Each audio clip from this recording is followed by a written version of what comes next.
My name is Paul Thomas Evers, and I worked on the amazing film OBSELIDIA, and I was the assistant to the producers and beekeeper. My name is Ken Morris, also with OBSELIDIA, and I produced the film. And welcome to the Dallas International Film Festival. It's great to have you guys here. Mm-hmm. And definitely good to talk about a movie where you required a beekeeper. What's your festival experience been so far? It's been amazing. I was actually at Dallas 4 or 5 years ago with a short film that I did in the student competition. And so it's really neat to come back in the feature category, because back then it was just something I dreamed about doing, and now I'm actually doing it. So it's great. Yeah. Well, that's awesome. It's good to know that you're a returning filmmaker. So you're here with OBSELIDIA. Can you tell us a little bit more about the film? Mm-hmm.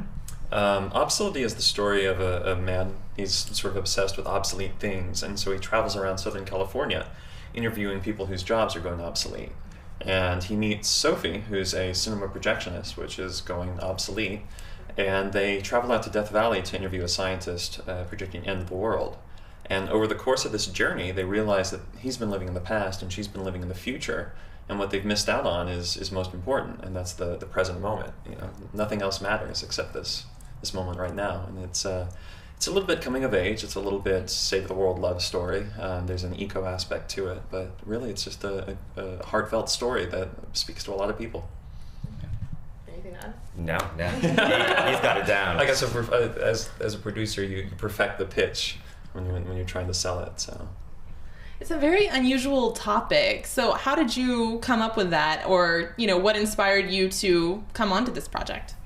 Well, for me, Diane wrote it and directed it after a trip out to the desert, and I met her through an online posting, and we had met and just discussing the obsolescence of technology and discussing what we wanted to do with her career, and there was just a sort of a chemistry between us, and that's how a lot of the crew was signed on. It was just sort of a magnetic aspect to it, and it's a great story, and I just really wanted to be involved. And I guess my best spot was as a producer of the film. What about you? I don't know. I mean, from the moment I got it, I fell in love with it. I read a lot of scripts, and a lot of them, like the first 10 pages, you usually just want to throw it in the trash. But when I read this one, it was such a beautiful and humble story, and I knew I had to do it, and I knew it was gonna be amazing. Yeah, I think a lot of stories that are on this topic, and a lot of indie stories, tend to be a little bit pretentious, and it turns a lot of people away from independent film, which is unfortunate. But we called our production company Humble Films, because really it's a humble film. It doesn't tell you what to do. It offers a perspective, and it offers you sort of a human aspect of a story. It's really neat. Now, I believe you had a first-time director. Mm-hmm. Diane's a first-time director and writer, and you filmed in Death Valley. Is that mm-hmm. correct? So tell me about a typical day on the set. What kind of process was it? What challenges did you face? Well, you want to start? You want to tell her about the bees? Yeah. Oh, yes. Bees. I don't know. Where should I start with the bees? Well, I mean, we had to. Bees play an important role in the film, since they're important to humanity, mm-hmm. and so we took care of the bees out in the desert, and involved a lot of late night. You have to move them at night, and one particular night we were removing the bees, and he actually got a bee in his bee suit, which is a big canvas thing. And at 3:30 in the morning, in the middle of the desert, by a moonlit night, I see him sprinting, trying to pull off all his gear because there's a bee that ends up stinging him in the back of the head. And I just hear a stream of cuss words, and people are like, "What was all that yelling about?" Yeah, you got stung. Yeah, it was pretty frightening. There's nothing scarier than having a swarm of bees buzzing around you. Yeah, it's the most terrifying thing. But it was a blast, Sorry, I don't mean to laugh at that. Yeah, it's hilarious. Yeah, I felt bad because I see him running. There's a bee in my suit, and just laughing. I fell down laughing. Yeah. It's like, "Oh, really? Are you okay?" I was like, "Yeah, you're okay." And then I resumed laughing. Now, you mentioned there was an eco aspect to the story, and I know that there's been a lot of scientific study about, the health of bees is indicative about, the destruction of the ecosystem. I'm not sure. So how did that tie into your story?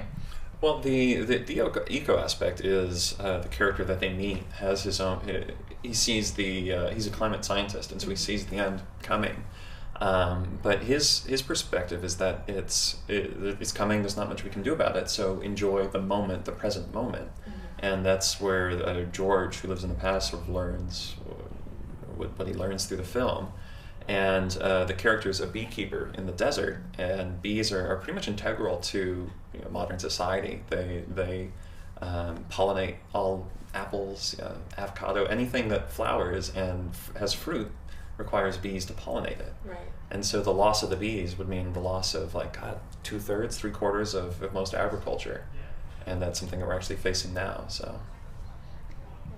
So, switching gears a little bit, you went to Sundance and you won a prize, is that right? Mm-hmm. We won 2 prizes, the Alfred P. Sloan Science Award and also the Cinematography Award.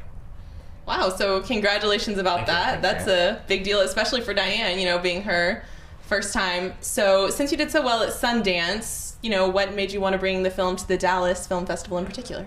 Well, I'm from Dallas originally, and so it was pretty important to me to submit it here. Just like Diane's from Edinburgh, and so we also submitted there. It's where we grew up. It's where we spent a great majority of my life here, and I think it's important to reconnect with that and to acknowledge that it contributed to where I am today. How important would you say festivals in general are to smaller films like yours that may not be getting as much press attention? Well, I know from our experience at Sundance, God, how many people were there? Thousands. Yeah.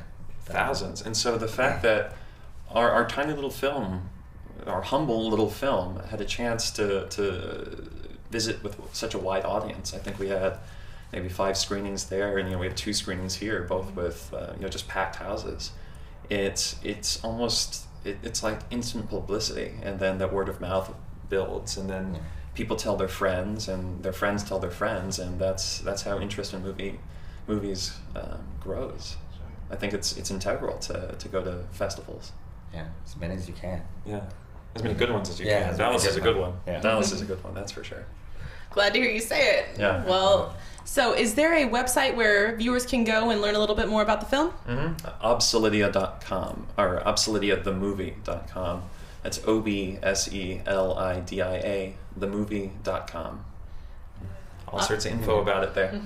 All right, well, thank you guys for coming in this morning. Great to talk to you, and have fun the rest of the time you're here in Dallas. Yeah, thank you. Absolutely.